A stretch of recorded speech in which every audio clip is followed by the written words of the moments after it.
And hello, everyone, and good evening. I'm John Exner with the Dakota County Environmental Resources Department. I'll be giving you an overview of the Dakota County Residential Organics Drop Site Program. And I know the front slide says info session for Mendota Heights site, but we'll also talk about the new site we're opening in Burnsville on Friday as well. So if you live over in the Burnsville area, stay tuned. We'll discuss your new site as well. But before we begin, as Jenny mentioned, I just want to thank you all for being here tonight. We've received great response to the Organics Drop Site Program. In fact, since late 2016, when the first drop site opened at Thompson Park in West St. Paul, we have opened 6 additional drop-off locations throughout the county and have over 6,000 Dakota County households registered to participate in the Organics Drop-Off Program. So thank you very much for your excitement and making this program possible. Tonight, we're going to discuss why we collect organics in Dakota County and throughout the Twin Cities metro area and how the program works. We're going to cover what's accepted and what isn't, and we'll also go over some frequently asked questions that you might have been thinking about. And if organics or composting are new terms for you, you're not alone. We often get calls from people wondering what organics are and if certain items are compostable. The majority of what we want in the drop-off program is food scraps. Everything from fruit peelings to uneaten leftovers. The term organics has nothing to do with organic food. So when we talk about food scraps, we talk about all food scraps, any type of food waste. The most common question we receive are why should we as a household or Dakota County resident collect organics? And also, why does it matter? Well, several reasons. Organics collection has many benefits. In a statewide waste study that was conducted in 2013, it was found that nearly 1/3 of what's in the trash is organic material. Collecting organics helps keep this resource out of landfills, and it allows it to go back into the earth in the form of compost. Since the average household generates nearly 9 pounds of organics per week, you'll be able to divert that material from the trash. And also in Dakota County, which is part of the Twin Cities metropolitan area, we have regional goals to reduce how much trash is made in our county. Dakota County has a goal to recycle or compost 75% of our trash by 2030 to comply with this state law. Currently, Dakota County as a whole is recycling or composting about 56% of its waste by weight. Since food scraps are the largest portion of our home trash and probably also the heaviest, focusing on organics collection helps us meet our goals. And finally, on a global scale, organic materials that are buried in a landfill undergo a type of decomposition which produces methane, a greenhouse gas that's over 25 times more potent than carbon dioxide if released into the air. Composting does not produce methane, although it does produce some carbon dioxide. As noted, the carbon dioxide is much less potent than methane, which would result if the organics were buried at a landfill. And also, using compost helps our soil retain water and gives nutrients for plants to grow. It's a nutrient-rich product that reduces the need for chemical fertilizers, and it reduces soil erosion. So composting at home can be as simple as a pile or bin in the backyard. Composting at home works well for fruit and vegetables, but the small size of this option means meat and dairy can't be added. These items attract rodents in neighborhoods, and the pile never gets hot enough to kill bacteria from the meat. And that is where the other 2 composting options come into play. And what we're here to talk about tonight are the drop-off sites. And they are as mentioned, they're very popular in the Twin Cities area. Our neighboring counties have many sites as well. Drop-off sites expand the list of items that can be composted, much greater than any backyard composting bin. In addition to the fruits and vegetables placed in many backyard composting bins, the Dakota County drop-off sites can accept meat, bones, fish, and dairy products. This is possible because the organics are sent to a commercial compost facility where the time, the high temperature, and the airflow are carefully monitored to ensure bacteria is broken down in the food waste products. Although we will be talking about our drop sites today, home pickup of food scraps is another method to manage organics. This has actually been happening for several years in Minneapolis and is coming to cities in Ramsey and Washington counties over the next few years. However, there is no cities in Dakota County that have curbside organics pickup right now, and we're hopeful that in a few years that'll change and the drop sites won't be your only source of doing composting or sending your food waste to a compost site. So let's talk about the county's organics drop-off program. The program, as mentioned, was started in 2016 with the Thompson County Park over in West St. Paul.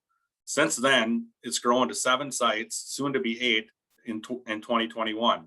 We keep more than 5 tons or 10,000 pounds out of the landfill each week. In other words, that's about 7 Holstein cows each week. Big dairy cows, as we have shown here. That's how much food scraps we're keeping out of landfills by participants using the drop-off sites. And you can still use your backyard compost bin if you enjoy doing that. Many drop site participants say they use both options, both backyard composting and delivering items to the drop-off sites. They take items that can't go in the backyard compost pile, such as those meats and dairies and heavier food items, and then they also will use the drop-off sites in the wintertime when they don't want to mess around with their home compost bin. The program is free, so you have nothing to lose. Dakota County will have 8 residential organics drop-off sites by the end of 2021. Our busiest site is the Holland Lake drop-off site, Egan, with over 2,300 participants. These sites are available to all county residents that register for the program. You can go to any of the 8 sites, currently 7, but this fall we're opening up our 8th site. But as a registered participant, if you live in one city and it's more convenient because you work in a different city, you can certainly use any of the sites that we provide to throughout the county. The Mendota Heights drop-off site will be located in the northwest corner of the Dakota Park parking lot. You can see where this little arrow is right here. The fire station, if you're familiar with Mendota Heights, is right here off of Dodd Road. You come in on the north side of Dakota Park, and you'll see a couple of dumpsters, and they'll be labeled with signage, and we'll also provide certified compostable bags at the drop site. They'll put up a couple of green bag dispensing boxes, so you'll see those when you bring in your first bag of compost or organics. And then, as mentioned, we also will be starting a new site in Burnsville on Friday as well. And here's a look at where the Burnsville location will be at. It's at the Civic Center Park, if you're familiar with that. And you can't see it on this little map, but the indoor ice rink is right about here. And City Hall is up over here, but the indoor rink is here. And there's a little parking area right here. And there will be an enclosure at this location. And that's going to be located right where my red dot is right there. And there's a old hockey rink right here. So again, this will be open on Friday, and you're welcome to use either the Mendota Heights site or the Burnsville site or any of the other ones, if as mentioned, if a different site is more convenient for you and your family. So many of you have probably signed up and maybe have received a welcome kit in the mail, but I know there's a lot of you that have not signed up for the program at this moment, and maybe you're listening tonight to see what it's all about. Well, participating is easy. There are 3 different ways to sign up, which are outlined in the organics program brochure that you may have gotten in the mail or located on the Dakota County website.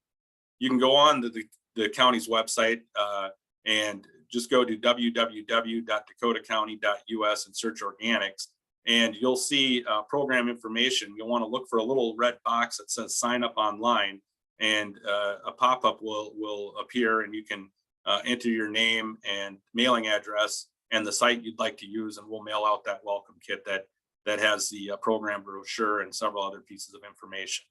You can also email organics at co.dakota.mn.us or call us at 952-891-7557. And I think if we're able to, I might ask Jenny to put the email and the phone number on the chat feature, so you guys can jot that down if you'd like to sign up that way. And another option, again, is to go on the website.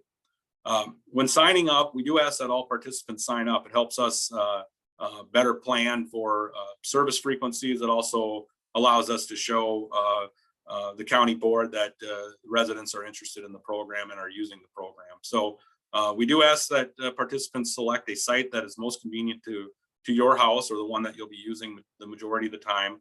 And this allows the county to communicate to users of a specific site.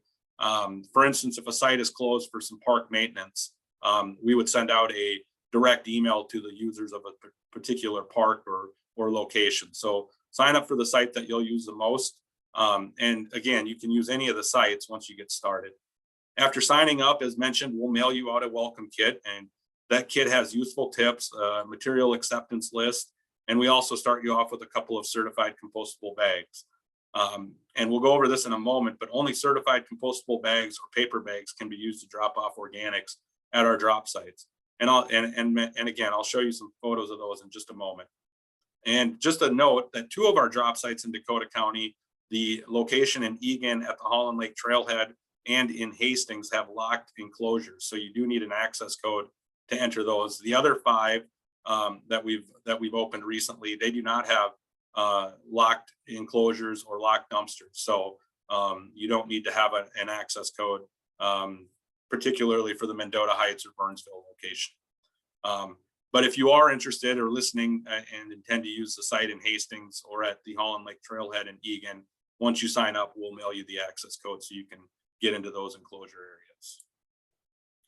And drop site participants are part of the process that help turn our leftovers into useful compost. Without them, this cycle wouldn't happen. After collecting organics at home and dropping off at a site, a hauler picks up the loads each week from the drop sites. The hauler brings the organics to a commercial compost facility located here in Dakota County near Rosemount called the Mulch Store. If people are familiar with the Dakota Woods Dog Park, this facility, the Mulch Store, is located right next to that dog park. At the Mulch Store, the food scraps are mixed with yard waste at a certain ratio and put into piles, which we call in the industry windrows. They're big, long piles that contain all the organics material. And after adding air and waiting several months, our organics become a nutrient-rich compost material. The compost is sold to residents and private businesses to use in gardens and road and landscaping projects, and to grow food that will hopefully someday become more compost. So it really is a full circle process. You grow food, you collect food scraps, you bring to a drop off, and the materials turn to a compost, which goes back into growing food and other land type of uses. And another question we get often is how do I collect the organics at home? Well, one thing that I like to tell people is you don't need a fancy container to start collecting organics at your home. You can use just about anything from an old coffee container to an ice cream pail. Just label the container so everyone knows what should go inside. And here's a couple of examples. Here's a coffee container, and at my house, I use a coffee container. It works well for me. Some people might want something a little bit bigger or more trendy. There's all sorts of options out there for kitchen compost buckets. We recommend that you put the container in an area of the kitchen that is convenient for you and your family.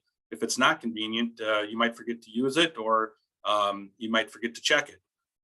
And many people that we've spoken with over the years keep their container inside the refrigerator or freezer to prevent fruit flies in the summer, or to just clear space on the countertop. This also keeps your food scraps a bit fresher, reducing the number of drop site trips you'll need to make. So what to collect? Well, organics drop-off programs are different than backyard composting, as I mentioned, because they can accept more materials such as meat, bones, and dairy products. Also mentioned, organics collected at the drop-off sites are delivered to a commercial composting facility. The compost facilities at commercial facilities reach much higher temperatures than backyard compost piles, which allow those dense type of foods to break down. Meat, bones, and dairy products are very slow to break down in backyard compost piles, especially during the cooler winter months. And when those food products don't break down, they might attract rodents. So when it's cold out and your backyard bin isn't real hot, bring it to the drop site and it'll get composted properly. And the materials accepted in the program include any and all food scraps. So this includes meat, bones, pasta, rice, dairy, fruits and fruit peels, vegetables and vegetable peels, shells from nuts. The food can be moldy, rotten, half-eaten, and frozen. Any type of food waste is acceptable at our drop-off sites. We also accept coffee grounds and coffee filters. There's actually a longer list of materials that can be dropped off, including non-recyclable paper like paper towels, tissues, and napkins, and also trimmings from your household plants and dead flowers. If you do bring paper towels or napkins, we ask that you don't have any bleach or 409 or kitchen cleaner type of residue on it, but soap and water is just fine. So just remember that. And then also in the welcome kit that we mail out to all new participants, we provide a detailed list of what's acceptable for all of you that have signed up for the program. And so this program does accept a lot of material, mainly food scraps, which is as mentioned, a big part of our waste. It can't accept everything. The biggest contaminant at compost sites are things that can't break down, like plastic containers or things that have hidden plastics. We sometimes call those microplastics. For example, these items still will go in your household trash. Cleaning or baby wipes, they often have chemicals on them or have plastic fibers embedded. Diapers and sanitary products, because they have fecal matter or bodily fluids, which are not accepted at any organics facility in the state of Minnesota. And these products often contain plastic as well. Frozen food boxes, these are considered a trash because they are lined with plastic as a moisture barrier. There are some haulers in the metro area, and maybe yours, that accept frozen food boxes, but we do not, for recycling, but we do not accept the frozen food boxes at our drop site. So if you're unsure with the frozen food boxes, if your hauler hasn't indicated, either contact your hauler or consider that they're trash. Plastic items like bags or styrofoam are also trash. They don't break down, and small bits of styrofoam get everywhere. There is plastic bag drop-offs at many retail stores, so consider that. Please don't put any plastic bags on our drop site. It might be the worst form of contaminant, because those plastics get teared into shreds, and it does get everywhere. Pet waste, litter, or bedding is also not accepted at our drop sites. Pet waste is not accepted no matter what.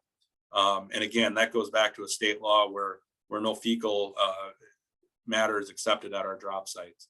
Also, soda and coffee cups like you get at a fast food restaurant or Starbucks or Caribou or any coffee house, the cups are lined with plastic to keep liquids inside. So throw those into your trash. They're not compostable.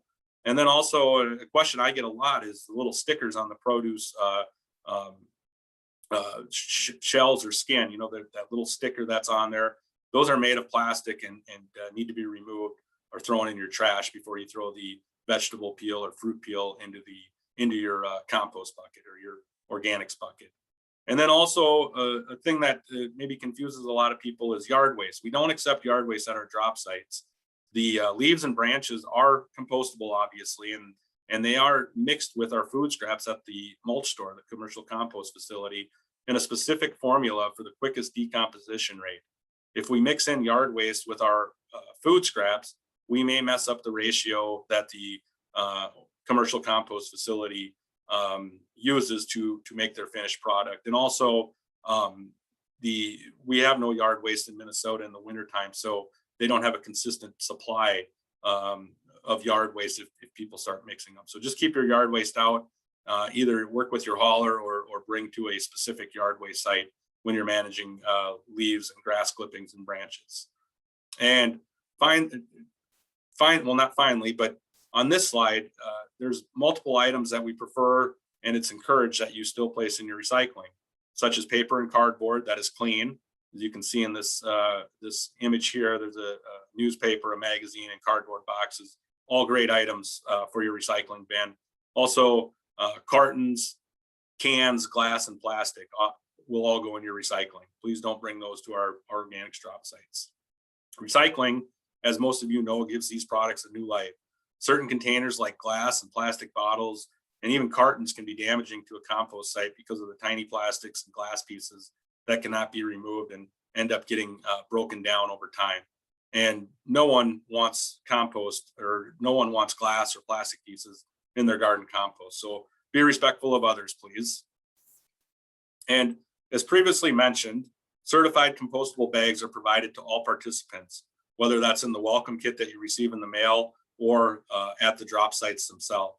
County staff has verified that the bags we provide break down completely in a commercial compost pile, and they're also certified by the Biodegradable Products Institute. As you can see here, we call it BPI for short, but make sure if you ever use non-food scraps, basically it's got to have the BPI logo on it. It's an independent testing company to ensure the materials that are brought to a compost facility get composted. The size of the bags that we provide are 2.5 gallons in size. They're 16 inches by 17 inches. And if the provided bags are too small for your household, certified compostable bags are available online. If you're interested in purchasing your own bigger bags, or you just need more because you have a busy, active household, feel free to email me and I'll send you a link to a reputable vendor where you can purchase them. And they're a little bit more expensive than plastic bags, but not extremely more. So if that's something you're interested in, let us know and we'll help you out with that. And then you may also use a brown paper bag that you would get at a grocery store. Many people, including myself, use a compostable bag for food scraps because the food scraps has moisture and the plastic bags hold that moisture. And then I also use the paper bag for my dry items like the paper towels, napkins, and tissues. And that seems to be a good method for me. And a little tip, we recommend that you don't line your compost bucket or pail with a compostable bag. By the time you're ready to empty it, the bag might have started to break down and can rip open. Instead, fill up your container and then empty it into the bag when you're ready to deliver it to the drop site. And then obviously you would want to rinse out your container and start again. And you can just rinse it out with water, it'd be fine. But sometimes when food waste starts decomposing in those bags, and especially if it's sat out on your counter and it might be a warm day, they will start to break down a little bit. They won't fully compost, but they'll lose some of their ability to, or their integrity, I guess would be the best word. So when you visit the site, as mentioned, you can use any of the county drop sites. The Egan and Hastings sites have lock gates, and the welcome kit will have the access code for them if you choose to use either of those sites. There is no limit to the amount of organics you can drop off, but we do ask that you only take 2 bags each time you visit. And part of that is just so your neighbors and other people using the site can grab bags too. It takes a lot of staff or daily runs to keep the boxes full. And sometimes we'll load them up in the morning, and they've been early on in the program, we had issues with running out of bags. But since we put in the bag dispensers and have instructed people to just take two bags at a time, there should always be a good supply of bags for you. And we always like to say, make sure to high five other participants when you see them at the site. But right now, I'm probably recommending a fist bump instead with COVID precautions kind of winding down. But be a friendly neighbor and greet your fellow participants. And then here are a few of our most common questions that we get. Is organics composting better than using a garbage disposal? Well, composting is a better choice for your food scraps. Wastewater treatment plants require energy and other resources to process solids, including your food scraps. Using a garbage disposal also wastes a good deal of water to effectively work. Is the compost, I actually got this question this morning, is the compost from this program made available to residents? We do not offer free compost at this time, but the compost is pretty cheap to buy. The mulch store, as I mentioned, which is located, it's in Empire Township. It has a Rosemount address. They do sell compost for about $1 per 5-gallon bucket. So if you just need a 5-gallon bucket for some planting for a garden bed around your house, you can run out there and get a small amount for about $1. Will collecting organics smell? Well, organics will smell the same as your normal household trash. Remember, it is still the same waste you have now. It's just separated out. So if your trash stinks or what have you, you normally take it out. Same with organics. It doesn't need to be brought to the drop site daily. I bring mine there weekly, and that seems to work good for me before the food scraps start to produce an odor. And in the welcome kit, we have a few tips for minimizing odors. Or the collected organics can be stored again inside your fridge or freezer until you're ready to deliver your organics to the drop site. And what about fruit flies? Well, most of us have had fruit flies at some point, usually in the hot summer months. Even people who don't collect organics have fruit flies sometimes. They come from our fresh produce. Fruit flies are attracted to rotting fruit, whether they are in your organics container or in your household trash. To cut down on fruit flies, we recommend covering the organics container, dropping materials off at the drop site weekly, and rinsing out, cleaning your organics container regularly, like once or twice a week. And so that's kind of the main part of my presentation. We have gotten just an overwhelming response in the last 5 years, and so we're just so appreciative, and we just want to thank you for taking your time tonight, for listening to our presentation. And if you haven't already signed up, I hope you do so soon. And if you haven't signed up, what should you do next? Well, go ahead and sign up. Then you can start collecting the organics at your home and dropping them off at the drop site. We'll also send you seasonal updates through e-news, and we'll also send out a survey in a few months. So we're always available for questions. Here's the information again. We'll leave this up here for a second so you can jot it down. But again, you can go onto you can email us at organics@co.dakota.mn.us. You can go on the county's website, just get to Dakota County's website and search organics drop off, and the program page will come up. Or you can give us a call at 952-891-7557. And I'm guessing Jenny might have a few questions for me. So I will wait to. I have a few questions that have come in, John. Larry says they definitely fill up their food scraps. They currently use the Lebanon Hill site and they're switching. They fill up a lot and take several bags of food scraps to Lebanon Hills. He's wondering, is our use of the compostable bags, because they use probably 6 or 7 every week, is the use of our compostable bags within your estimate quantity per household? So did they affect the weight in any way? I'm sorry, Jenny, that last part cut out a little bit. Do the bags affect the weight? Do the bags affect the weight of the material? Of our quantities when we collect, when we estimate? You know, when I've got a roll of bags right in front of me, and yeah, when you have 1,000 or so bags, there is some weight to them. But I don't know how I would calculate that. We know the material composts or breaks down the bags we provide. So when I get weights or do average weights, I just include all the materials that are disposed there. So they are included in our overall weight of the compost material. Did I answer that correctly, Jenny? I think so, yeah. And the weight of the food, it far surpasses the weight of the bags. Yeah. Sure. Hang on one second. I've got so I don't know if you can all see this, but this is kind of what they come on when we put them into the dispenser. And so this probably weighs a couple of pounds, but it's a small dent, as Jenny indicated, compared to the food waste that we see in the drop-off sites. Our next question is, if I keep the bags in the refrigerator or freezer, do I have to worry about the bags breaking down if I drop off weekly?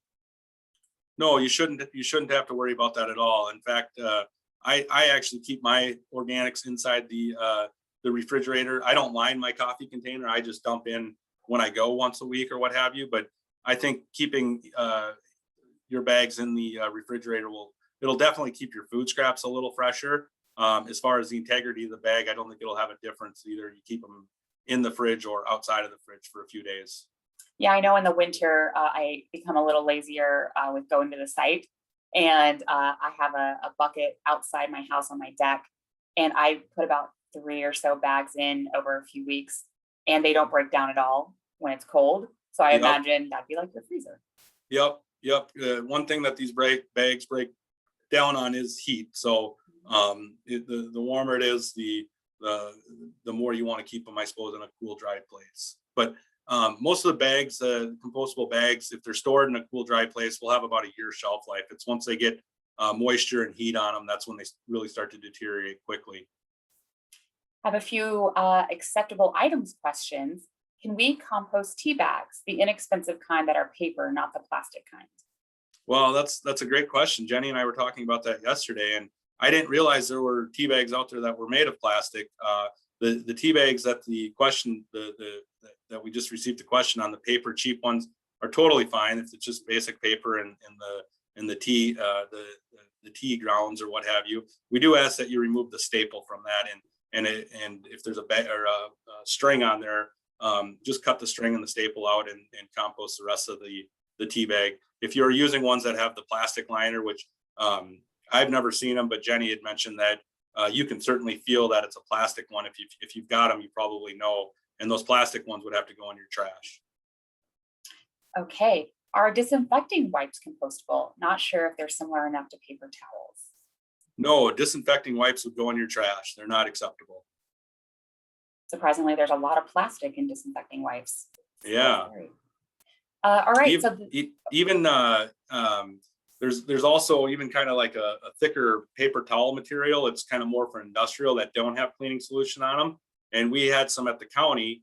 And I asked our compost facility if those were accepted, and there's some fiber in there that's not compostable. So no, the paper towels we're looking for are just straight up, paper towels that you would have, kind of put in a paper towel dispenser at your house, or I shouldn't say cheap, but you know what I'm talking about, not the industrial type, but just household paper towels. Great. And then our last one so far is it's a four-part question of yes, no's. So I'll just kind of let you do one at a time. So are these acceptable? Wrapping paper. Wrapping paper, no, that is most likely trash, unless you're using a type that is recyclable. Jenny, you might be able to touch on that a little bit better, but I know for organics, the wrapping paper would be a no, and we would not want that there. That's right. All right, this is a fun one that I do. Human hair from a hairbrush. Absolutely, yep. That'll certainly compost quite nicely. And if you got cats and dogs, definitely that too. Yep, and pet hair is compostable as well. All right, paper drink holder trays from fast food. Oh, it's probably like the egg Kind of like carton. the coaster or whatever, the thing on a hot coffee cup. No, the tray. If you got 4 drinks at once and you put them in the tray. Oh, that look kind of like an egg carton. Yep. Mm-hmm. Yep, those would break down in compost. So if you do get those, they're similar to an egg carton. You could certainly drop that off for composting. All right. Small torn pieces of recyclable paper or cardboard. Nope, we don't accept shredded paper at our drop sites. We just don't have the space or the capacity for that. If you do have shredded papers, we ask that you bring them to the recycling zone in Egan. That's just one thing that we've never accepted, just because we wouldn't be able to handle the volume of it, and we have an outlet at the recycling zone in Egan. So and all cardboard, if it's clean, please recycle it to the best of your ability. It's higher on the state's waste hierarchy. It's more preferred to be recycled than composted. So even like pizza boxes, if it's real greasy or what have you, we would accept them at our drop site, but a lot of times the top of the box is dry, and that's real good, clean cardboard that we'd rather see you put in your recycling container. And if you do have, besides shredded paper, little bits of paper, we suggest you put them in a paper envelope that, some junk mail that you might have. And as long as they're kept together with the paper, then they'll get recycled. Yeah. Okay. What about colored party napkins? Boy, that's a good question. I would say yes, those would be compostable. As long as the dyes in those napkins aren't going to be horrible. If there's any glitter or anything on that paper or stationary type of stuff, then that would be trash. But if it's just say a red napkin, that could be composted. Yes, we've seen some very print heavy napkins that I might say no to, but I would think generally almost all napkins are. Yeah, I would think so too. Again, like Jenny said, if it has a bunch of different ink on it and stuff, the paper is still going to compost. I just don't know what that ink would do. So I would just buy regular napkins and use those. Yeah. Okay. What about lint or fiber from the vacuum cleaner or a laundry with a dryer? No, actually, we don't accept that. And that's a good question. When I first started dealing with organics years ago, I thought that would have been a perfectly fine material to compost, but a lot of our clothes has synthetic fibers in them, or polyester, a mix of what have you. And so that polyester gets into our into our dryer lint.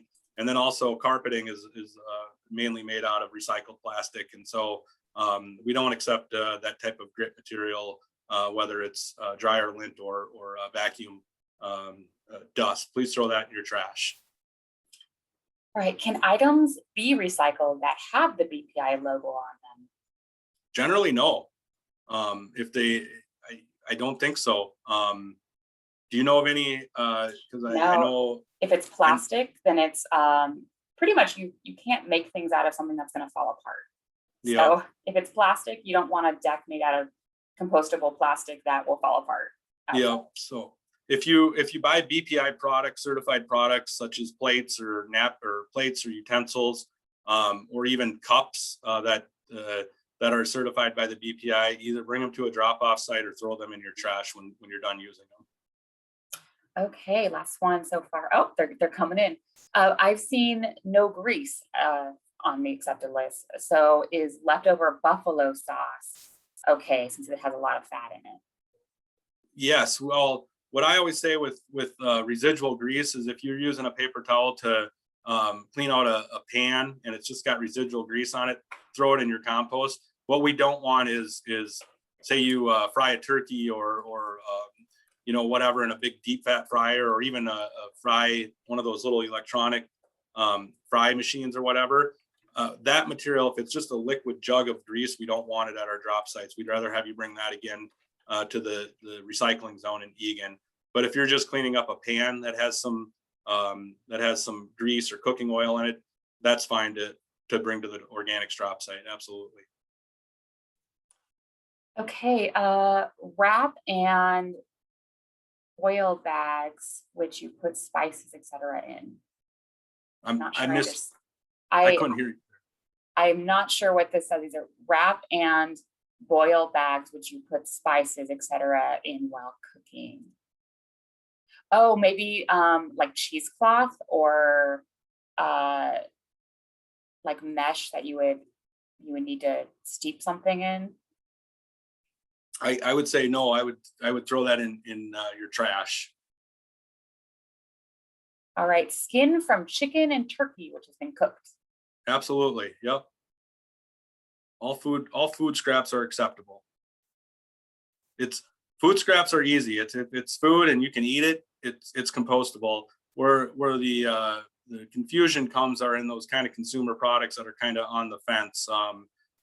So as I mentioned early in the slide, our main reach here is food waste. So if you've got some products that you think might be compostable, but you're not 100% sure, and you don't have time to reach out or investigate, just throw that in your trash, and then the next time we can figure out if that's something that we can accept at our drop sites or not. But composting, we don't want it to turn into, how recycling, you were told you could recycle about anything, and haulers really crack down on what you can place in your recycling carts. Organics is similar.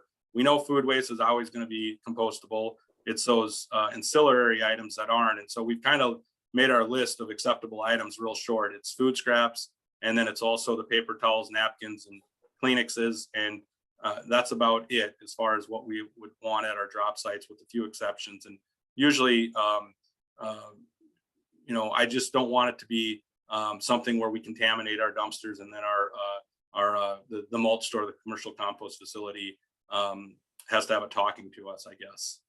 All right, we just have a few more, and then we'll wrap up. What about the seed in this avocado pit and other? Yep, absolutely. Yep, the seed in the avocado pit, any type of shells or prunes or nuts or any of that type of stuff. I eat peanuts in the shell a lot, and I compost those shells. They compost very nicely. But yes, avocado pits are perfectly fine.